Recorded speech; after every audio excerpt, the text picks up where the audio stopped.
हाँ?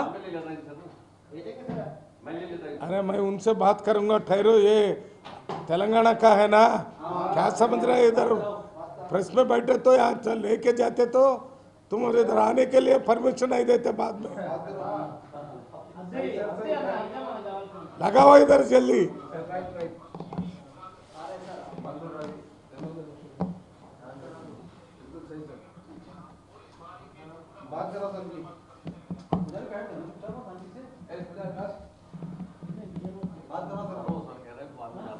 अभी आ रहा है, बोल के बोलो जी। 5 నిమిషాలు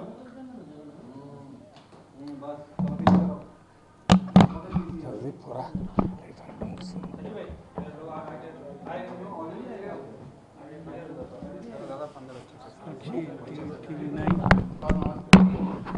మీకోసం ఫైనల్ పంపాం।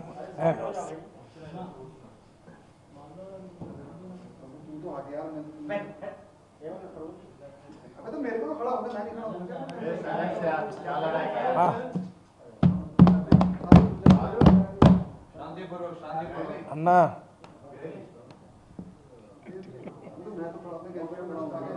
ठीक है जी, थोड़ा हल्लू बात करो। तुम फाइट करते वो लेके दिखाते। ये हमारा दयासागर साहब, senior Congress leader from Warangal district. Media సోదరులందరికీ ముందుగా నా హృదయపూర్వక నమస్కారాలు తెలియజేస్తూ, నిన్న ఆమంగల్లో నాగర్ కర్నూలు పార్లమెంట్లో ఉన్న ఆమంగల్లో రైతుల గురించి ఒక మీటింగ్ పెట్టానని చెప్పి, ఆ మీటింగ్లో రైతు సమస్యలు తప్ప ఒక్క ముఖ్యమంత్రి గారిని అనుచితంగా వాడు వీడు అనే పదాలతో మాట్లాడుతూ విమర్శించడానికే ఆ మీటింగ్ని ఉపయోగించుకున్నారు తప్ప ఆ రైతుల సమస్యలు కానీ రైతులకి ఏమైనా కావాలని అడగటం కానీ ఏమీ చెప్పలేదు। మొదటి నుంచి చివరి వరకు ముఖ్యమంత్రి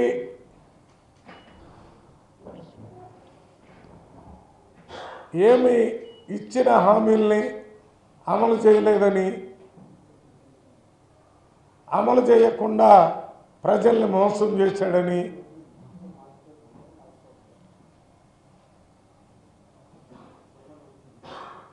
అనేక ఆరోపణలు చేయటం జరిగింది।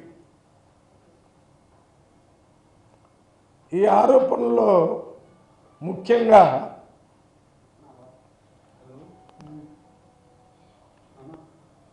వారిని గురించి బీఆర్ఎస్ ప్రభుత్వంలో 10 సంవత్సరాలు అమలు చేయకుండా ప్రజల్ని ఏ రకంగా ఇబ్బంది పెట్టాడో ఆ విషయాలు మాట్లాడినట్టుగా ఉంది తప్ప, ఈ 14-15 నెలల్లో అంటే ఈ ఒక్క సంవత్సరంలో రేవంత్ రెడ్డి గారు చేసిన కార్యక్రమాలని ఆయన గుర్తించడం కానీ గుర్తించి మాట్లాడటం కానీ చేయకుండా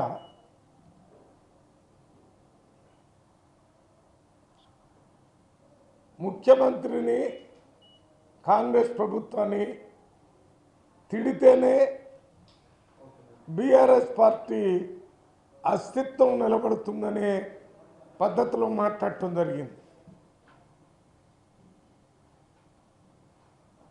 2 గదులు ఇళ్ళు ఇస్తారనేది బీఆర్ఎస్ పార్టీలో అతి ముఖ్యమైనటువంటి ఒక వాగ్దానం। కేటీఆర్ గారు మీ ముందు నిన్న కూర్చున్న ప్రజలందరికీ తెలుసు, 10 సంవత్సరాలు పరిపాలన చేసి మీరు 2 గదుల ఇళ్ళు ఎందుకు ఇవ్వలేదు, ఆ విషయాన్ని ఎందుకు గుర్తు చేయలేదు ప్రజలకి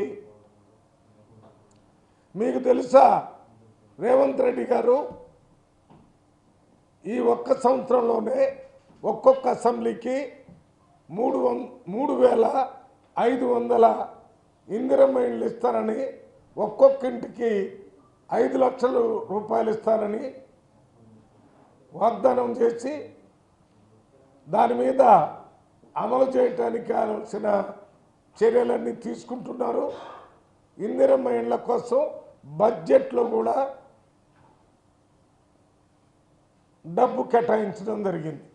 ఇది వాస్తవమా కాదా? మీరు ఇవ్వలేదు అనేది వాస్తవం.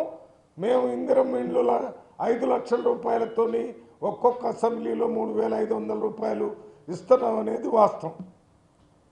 మీరు పేద ప్రజలకి 5 లక్షల రూపాయలే ఆరోగ్యశ్రీకి ఇచ్చారనేది వాస్తవం. మేము ఇవాళ పేద ప్రజలకి 10 లక్షల రూపాయలు ఆరోగ్యశ్రీలో ఇస్తామన్నది ఇది వాస్తవం. మీ సమయంలో మహిళలు ఎవరికి బస్సులో ఉచితంగా తిరిగే అవకాశం ఇవ్వలేదనేది అది వాస్తవం. 10 సంవత్సరాల్లో ఒక్క సంవత్సరంలోనే ప్రభుత్వంలో రాగానే తెలంగాణలో మహిళలందరికీ ఉచితంగా ఆర్టీసీ బస్సులో తిరిగేటట్టు ఏర్పాటు చేసింది రేవంత్ రెడ్డి గారు, కాంగ్రెస్ ప్రభుత్వం. మీ సమయంలో ఎలక్ట్రిసిటీ బిల్లులు అందరికీ వసూలు చేశారు.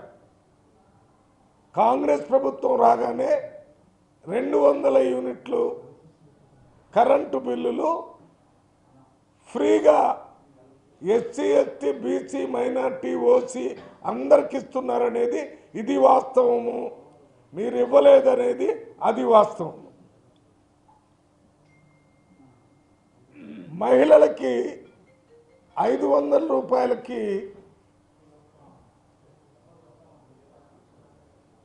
గ్యాస్ సిలిండర్ ఇవ్వటం అనేది రేవంత్ రెడ్డి గారు వచ్చిన తర్వాతనే ఇస్తున్నారు. మీ టైంలో ఇవ్వలేదు. అది ఇవ్వలేదనేది వాస్తవం. మీ 10 సంవత్సరాల్లో మా ఒక్క సంవత్సరంలోనే 500 రూపాయలకి గ్యాస్ సిలిండర్ ఆడవాళ్ళకి ఇస్తున్నారు. మీరు 1 లక్ష రూపాయలు మాఫీ చేస్తారని 2014 నుంచి 19 దాకా 4-5 కిస్తీలుగా ఆ డబ్బులు ఇచ్చారు. రెండోసారి 1 లక్ష రూపాయలు మాఫీ కూడా పూర్తిగా చేయలేదు. అది వాస్తవం. ఇప్పుడు ఒక్క సంవత్సరంలో 22,000 కోట్ల రూపాయలు రైతులకు ఇచ్చారు. 21 లక్షల మంది రైతులకి 2 లక్షల రూపాయల లోపల ఉన్న అప్పులు మాఫీ చేశారు. ఇది వాస్తవం. ఇవ్వలేదనేది మీది వాస్తవం. మీ సమయంలో రైతు బంధు పేరుతో ఎకరానికి 10,000 రూపాయలు ఇచ్చారు మీరు. అది వాస్తవం. మేము రేవంత్ రెడ్డి గారు వచ్చిన తర్వాత ఎకరానికి 12,000 రూపాయలు ఇస్తున్నారు. ఇది వాస్తవం.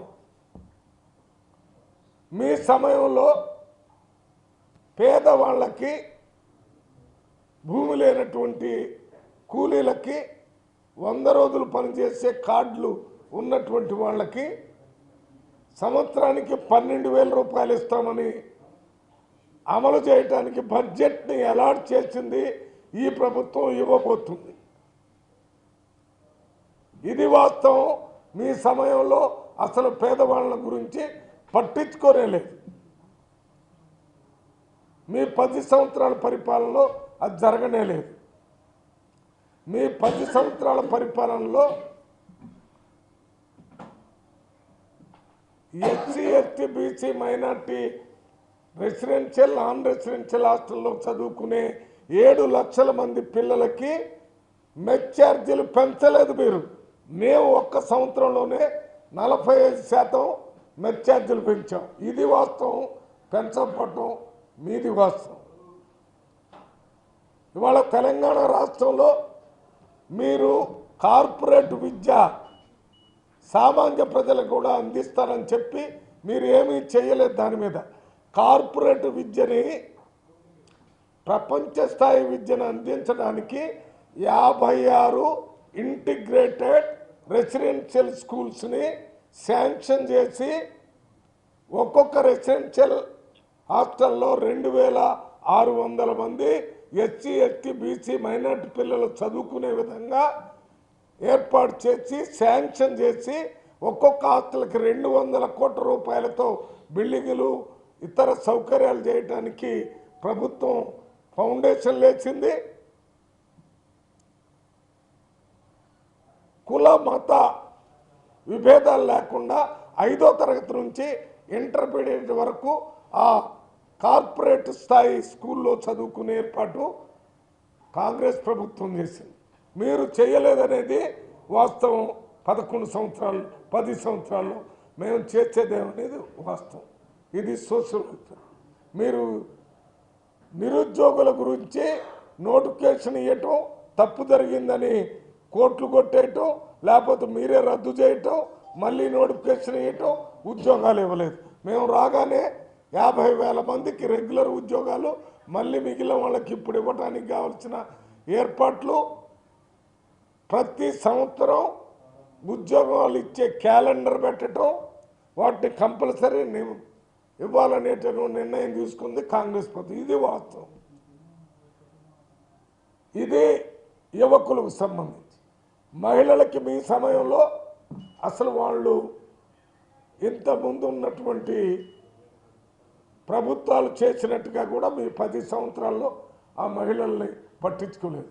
ఇప్పుడు వచ్చిన ప్రభుత్వం పావలా వడ్డీ కానీ, ప్రభుత్వం నుంచి వడ్డీలు ఇప్పించడం కానీ, వారిని గురించి ప్రత్యేకంగా అందరినీ లక్షాధికారులు చేస్తామని ప్రభుత్వం బాధ్యత తీసుకొని పనిచేస్తుంది. ఇది వాస్తవం. రైతులకు సంబంధించి ఏమి చేశారో చెప్పాను, మహిళల గురించి ఏం చేశారో చెప్పాను, యువకుల గురించి ఏం చేశారో చెప్పాను, ఎస్సీ ఎస్టీ బీసీ మైనార్టీ గురించి ఏం చేశారో చెప్పాను, మహిళలకు బస్సుల గురించి చెప్పాను, పేదవాళ్ళకు 10 లక్షల గురించి చెప్పాను, పేదవాళ్ళ ఇళ్ల గురించి 5 లక్షలు ఇచ్చి ఇల్లు కట్టిస్తున్నారని చెప్పాను, 200 యూనిట్స్ గురించి చెప్పాము, 500 రూపాయలు. ఇవన్నీ కాంగ్రెస్ పార్టీ ఎన్నికల కంటే ముందు ప్రజలకు చెప్పి వచ్చిన 1 సంవత్సరంలో చేసి చూపించాడు రేవంత్ రెడ్డి గారు.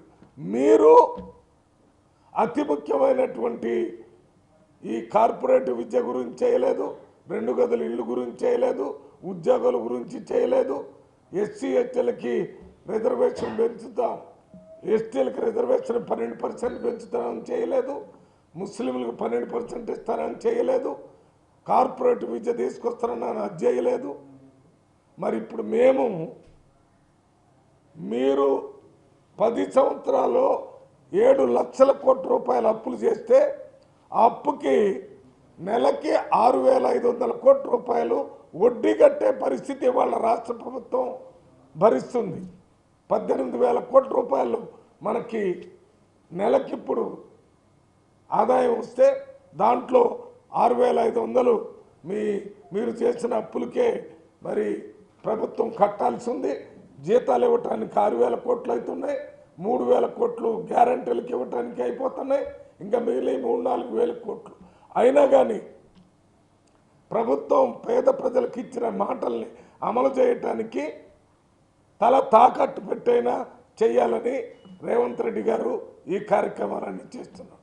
ఇవన్నీ కూడా సమాజంలో సమూలమైన విప్లవాత్మకమైన మార్పులు తీసుకొని రావడానికి రేవంత్ రెడ్డి గారు ఈ కార్యక్రమాలన్నీ చేస్తున్నాడు.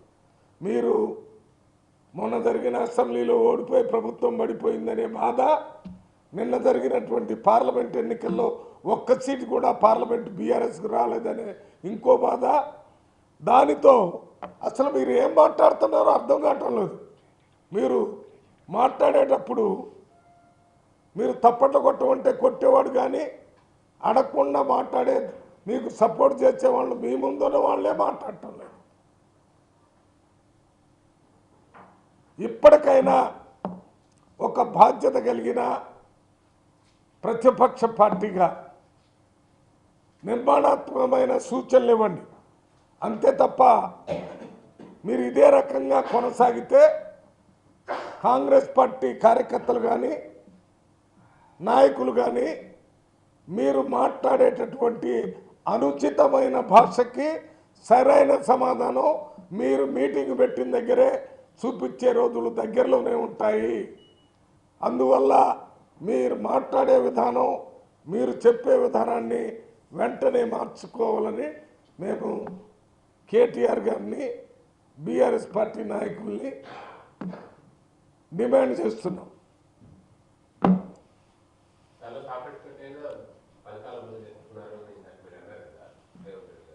అంటే తల తాకట్టు పెట్టానని ఎందుకన్నానంటే ఏదో అంటారు చూడు, మడేం తిప్పేది లేదు, మాట తప్పేది లేదు, మడేం తిప్పేది లేదని. ఏమైనా కానీ ప్రాణం పోయినా ఇచ్చిన మాటలు నిలబెట్టుకోవటానికి ప్రభుత్వం పనిచేస్తుందని చెప్పడానికి చెప్పాను. దాంట్లో ఇప్పుడు 6 దాంట్లో ఒకటి ముఖ్యమైనది, మహిళలకు కొన్ని డబ్బులు ఇవ్వాల్సి ఉంది. అది ఇవ్వాలని పరిస్థితి నేను కూడా ఒప్పుకుంటాను, మీరు కూడా చెప్పండి, అందరికీ తెలుసు అది ఎందుకు ఇవ్వటం లేదు. మీరు చేసిన గొప్పతనం, మీరు 6-7 లక్షల అప్పు చేస్తే ఎక్కడి నుంచి డబ్బు తీసుకొని రావాలి? వీటికి తీసుకొని రావడానికే అనేక చోట్ల మనం ఇప్పుడు ఆదాయం వనరులు తీసుకుంటున్నాం. ఇంకా ఎక్కడైతే అవసరమైతే కొన్ని అప్పులు కూడా తీసుకొని తల తాకట్టు పెట్టైనా ప్రజలను ఆదుకోవటానికి రేవంత్ రెడ్డి గారి ప్రభుత్వం నిరంతరం కృషి చేస్తుంది. కాంగ్రెస్ పార్టీ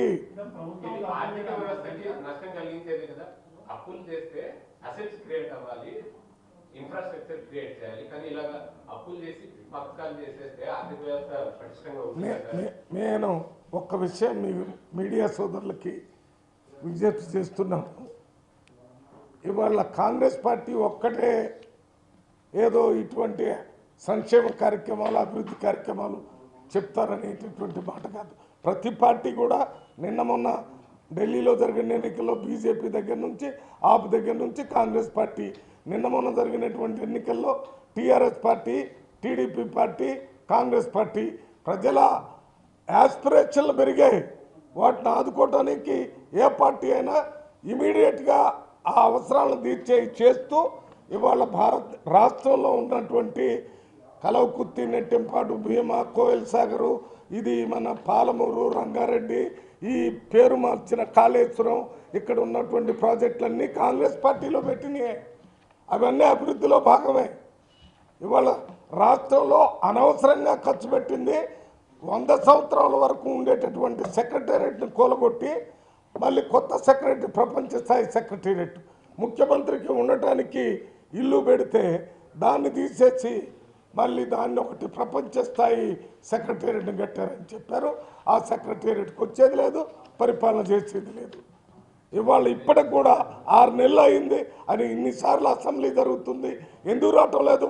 మీరు క్యాబినెట్ మినిస్టర్ ఇచ్చారు కదా ప్రతిపక్ష నాయకుడికి, ఆ నాయకుడికి ప్రతిపక్ష పార్టీ దానికి క్యాబినెట్ ర్యాంక్ ఉంటుంది, దానికి జీతం ఉంటుంది, దానికి కారు ఉంటుంది, అన్ని ఫెసిలిటీస్ ఉంటాయి. ప్రభుత్వం వేస్తారు. ఎందుకు పెట్టారంటే ప్రభుత్వం చేస్తున్నటువంటి కార్యక్రమాల్ని ఎప్పటికప్పుడు గుర్తించి వారికి ప్రజల తరపున ప్రభుత్వానికి గుర్తు చేయాలనేది దాని బాధ్యత. చెప్పు.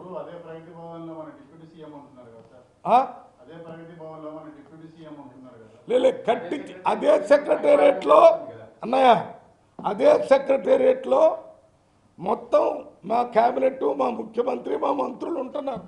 అదే దాంట్లో అందులో ఒక భాగంలో డిప్యూటీ సీఎం ఉంటాడు, ఇంకో భాగంలో ప్రజాభవన్ పెట్టి ప్రజల దగ్గర నుంచి మన దరఖాస్తులు తీసుకునే కార్యక్రమం మా చిన్నారెడ్డి గారు కూడా అక్కడే ఉండి ఉన్నదాన్ని మరి పడగొడతారా?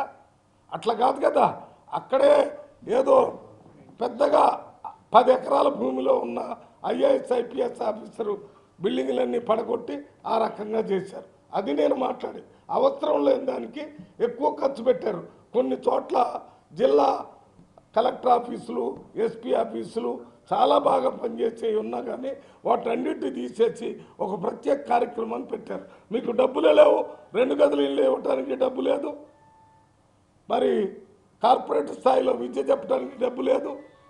వీటన్నిటితో పాటు మీ ప్రభుత్వం ఉన్నప్పుడు స్వేచ్ఛగా మాట్లాడే అవకాశం లేదు, ముఖ్యమంత్రిని, మంత్రిని కలిసే అవకాశం లేదు. ప్రజలకి ఆ ప్రగతి భవన్కి 1 కిలోమీటర్ దూరంలో కాకులు కూడా తిరగటానికి వీల్లేదు. అక్కడంతా పోలీసులే.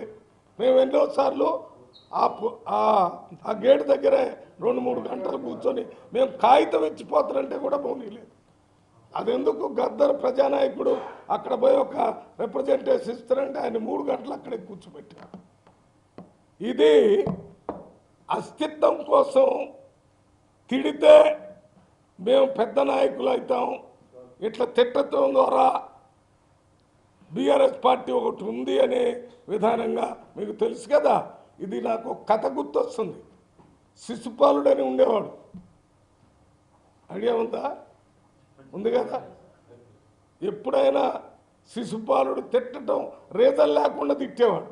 అరే ఎందుకు తిడతారని అందరు చెప్తుంటే మీరంతా తిట్టి తిట్టి తిట్టి 100 తప్పులు అయిపోయిన తర్వాత వాడు ప్రాణమైపోయింది.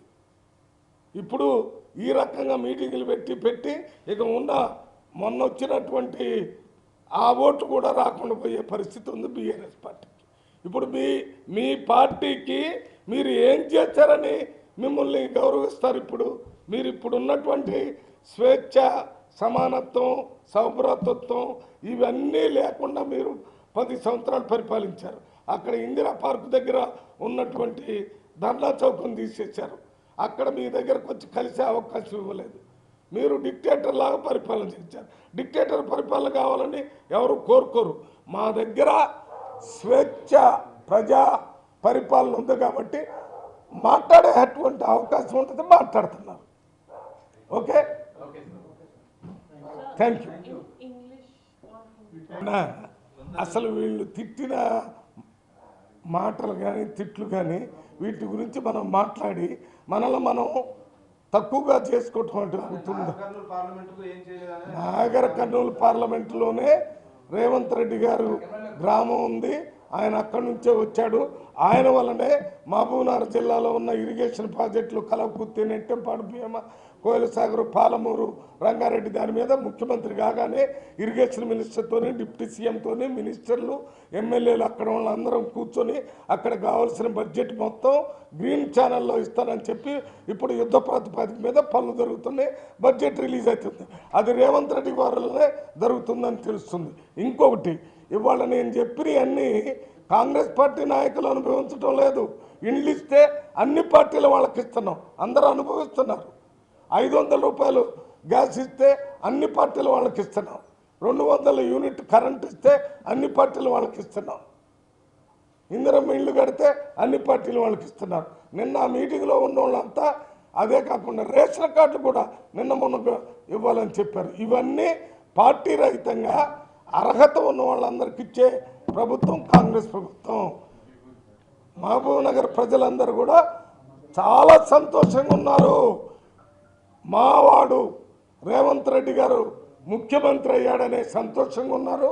ఇవాళ రాష్ట్రంలో రేవంత్ రెడ్డిని ఒక రియల్ హీరోలాగా, విప్లవాన్ని తీసుకొచ్చే నాయకుల్లాగా అందరూ చూస్తున్నారని మీ అందరికీ విజ్ఞప్తి. నేను అక్కడి నుంచే ఎంపీ, అందుకని చెప్తున్నా. ఆయన అందుకే అడుగుతుండు.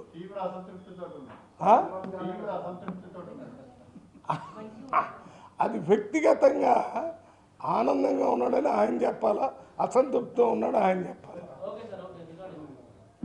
ఓకే, థ్యాంక్ యూ అమ్మా.